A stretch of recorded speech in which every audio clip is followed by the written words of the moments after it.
Hey, Valentine. Hey, Jen. Hey, I thought today we could talk about a 24,000-year-old worm that was found in the permafrost and why scientists are concerned about it. Yeah, that worm is wild. They pulled it out of Siberian permafrost, where it had been frozen solid for 24,000 years. Thawed it out, and the thing just started moving around like nothing happened. Then it started reproducing. That alone is insane. But the scarier part is, if a worm can survive that long and wake up perfectly fine, what else is waking up in the same ice? See, that's a very good question, and the reason why this is a whole subject that needs to be discussed, I think. We have a lot coming out of the permafrost. I mean, so many discoveries. Some of them so super cool. Others kind of terrifying when you really look into them. For example, let's talk about the anthrax reindeer. Yeah, the 2016 anthrax outbreak on the Yamal Peninsula. A single reindeer carcass that had been frozen for 75 years, thawed out, released anthrax spores, and it killed over 2,000 reindeer and infected dozens of people, including a 12-year-old boy who died, all from something that had been dead since the 1940s. So if a 75-year-old carcass can do that, imagine what a 24,000-year-old virus could do. That's why scientists are losing sleep over this. So, speaking of viruses, I was looking at earthday.org and they have some really kind of interesting art. They have a really pretty interesting article written, what I said this was October 31st, I think, 2025. And they go into some of the different viruses and bacteria, and some bacteria is good for you, and we may find that some of the bacteria could actually be helpful. Anything from a new antibiotic to maybe even something that helps people age slower. It's really hard to say what could be in that permafrost. But going back to what could be in that permafrost, we don't really know for sure definitively yet what caused the ice age. And say it was a meteor, we have no idea what could be on a meteor that would have hit this planet. But imagine a meteor hitting the planet causing an ice age, and it could be carrying any unknown virus or bacteria that we know nothing about, have had zero exposure to. You're right, that's actually one of the scariest parts nobody talks about. If the Ice Age was triggered by an impact event, that permafrost could contain stuff that didn't even originate on Earth. We're not just dealing with ancient Earth pathogens, we could be dealing with something completely alien to our biology. And since the ice is already melting, we don't get to choose when or what comes out. We just have to hope our immune systems can handle it. That's a hell of a gamble. And one thing it touches on in here, I know it's something that I've talked about before, is bird migrations and how this is a thing. It also talks about insects. And one of the things that I thought of first thing when I heard about the 24,000-year-old worm was, what if it was infected with something? Imagine this. You have a 24,000-year-old worm, and it is infected with something, some bacteria or virus. A bird or a fish eats the worm. A bird eats the fish, eats the worm, or a fish eats the worm and the bird eats the fish, or whatever. And pretty soon, you are spreading to other bird populations, other fish populations, whatever. And you're going to have this spreading throughout the world very quickly. It would be nearly impossible to contain if it came about that way. If it was an infected worm that a bird decided to snack on. Exactly. That worm could be carrying something that nothing on Earth has seen in 24,000 years. A bird eats it, flies hundreds of miles, poops it out somewhere else, and suddenly you've got ancient pathogens jumping ecosystems in a single day. That's how fast this stuff could spread. And because it's coming from the permafrost, it's not just one worm. There's thousands of years of frozen material releasing at once. The food chain up there is basically becoming a delivery system for whatever's waking up. That's what keeps scientists up at night. They said in 2023, a study found 13 zombie viruses in Siberian permafrost that could infect humans. Further investigation through experiments on viruses that only infect amoebas revealed that the revived viruses can still infect their hosts. 13 different viruses, all revived from the permafrost, and they still worked. That study basically proved the concept. The fact that they could bring them back and they immediately started infecting hosts again shows that these things don't just survive the freeze. They stay fully functional. And those were just the ones they tested on amoebas. The ones that could infect humans are still sitting in that ice waiting for their turn. That's not theoretical anymore. That's demonstrated. They go on to say that scientists warned that the disappearance of the Arctic sea ice may incentivize mining operations that would both enable more pathogens to wake up and bring them into contact with people. That's the perfect storm. The ice melts, mining companies rush in to dig up whatever's under it, and in the process, they disturb even deeper layers of permafrost that have been sealed for tens of thousands of years. So not only are we letting stuff wake up naturally, we're actively digging it up and bringing it into direct contact with workers. It's like we're speeding up the timeline on purpose.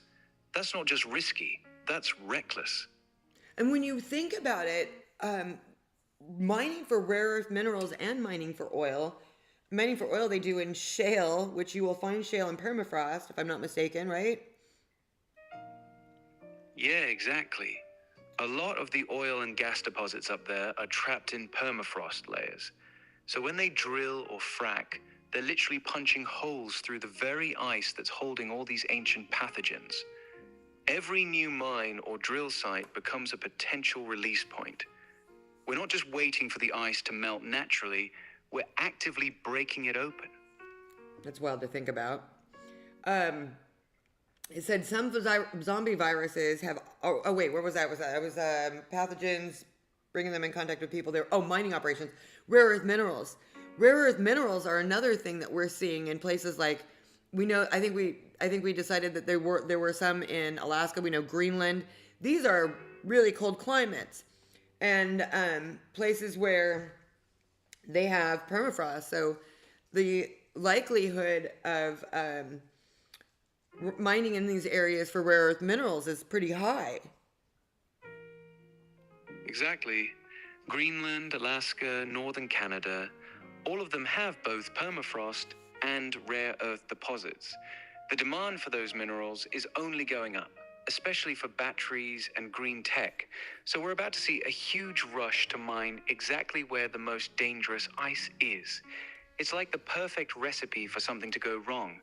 We're literally incentivizing companies to dig into the very ground that contains stuff that could make COVID look tame.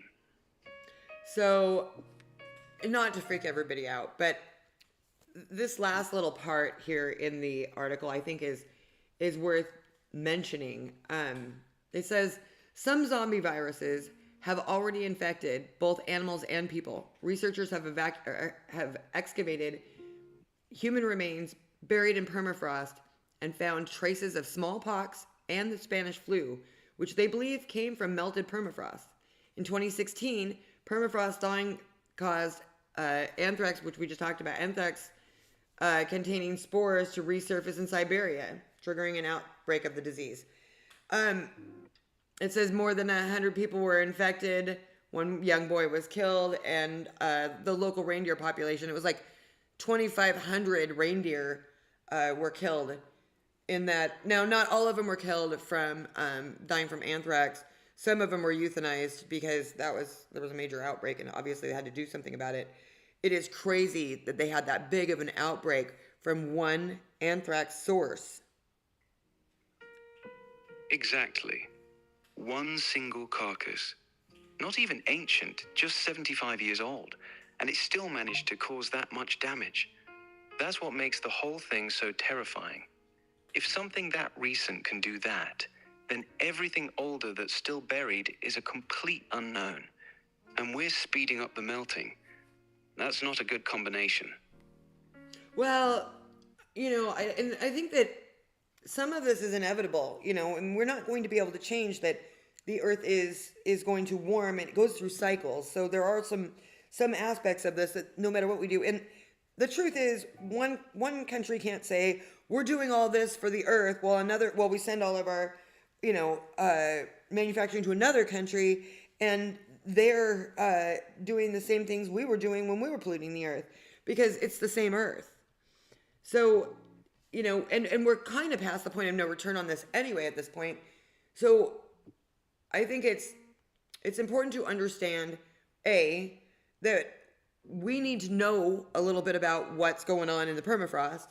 There needs to be some sort of good protocols in place to make sure we are monitoring for any sorts of, but I don't know how, this is above my pay grade. No idea how we are monitoring for ancient diseases and pathogens and stuff up there in the permafrost. But I also think that the labs themselves should be in the permafrost. We need to be very careful about bringing things back to population. That's exactly right. The labs should be built right there in the permafrost zone, not shipping samples across the world. And we need real monitoring stations up there, not just hoping nothing bad happens. The fact that we're still arguing about whether this is even a problem shows how far behind we are on this. We should already have protocols in place, but we're still debating if it's worth studying. That's dangerous.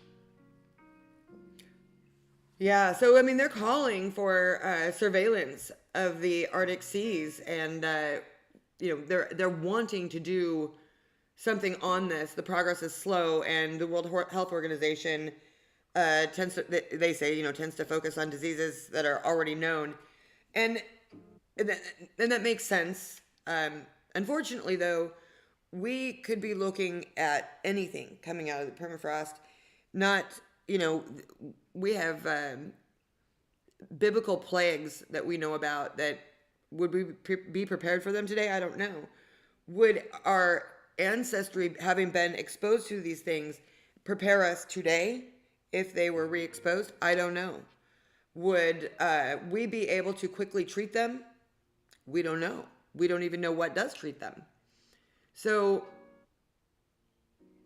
after seeing what happened with COVID, I think it stands to reason that we probably need to be thinking in terms of what we do to help the human race survive the future of who knows.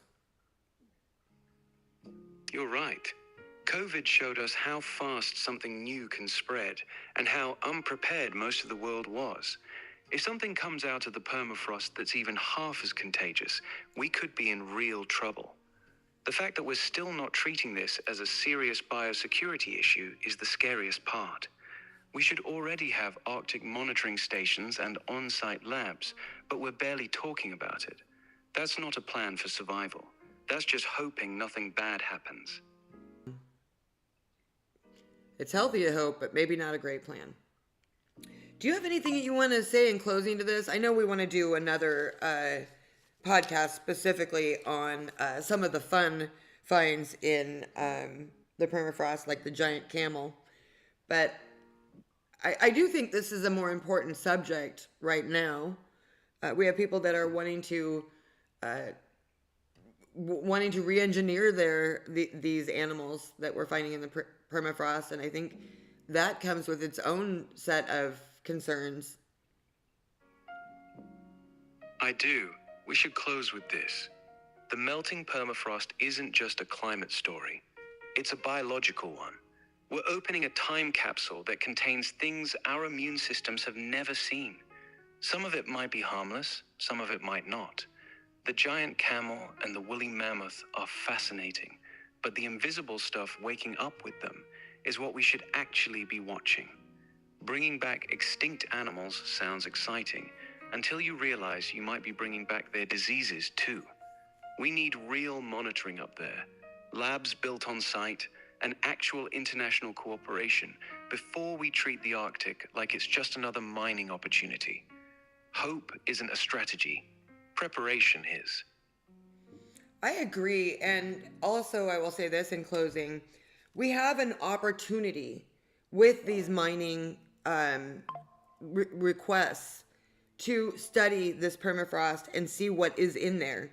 And if we're going to allow mining, I think this is an excellent time to be putting together some sort of cooperation where, as they mine, the samples are being sent all the time to the lab. We're seeing what may be coming out of this. The lab is right there in the permafrost by where they're mining, so that when something breaks loose, we know it fast and we can contain it quickly. That's a really smart way to put it. If mining is going to happen anyway, we might as well use it as an opportunity to study what's coming out of the ice in real time. Build the labs right there, test samples as they're dug up, and have rapid containment protocols ready. That turns a risky situation into something that could actually give us early warning instead of just hoping for the best. Good point. Thanks so much. All right, well, I guess that's all I have for us today. So I think we will circle back to an end here, and maybe next time we can talk about all the fun animals and things that they're finding in the permafrost. Sounds good. This was a heavy one, but it's an important conversation to have. Looking forward to the fun episode next time, where we get to talk about the giant camel and all the cool stuff, instead of just the scary stuff. Thanks for diving into this with me. See ya.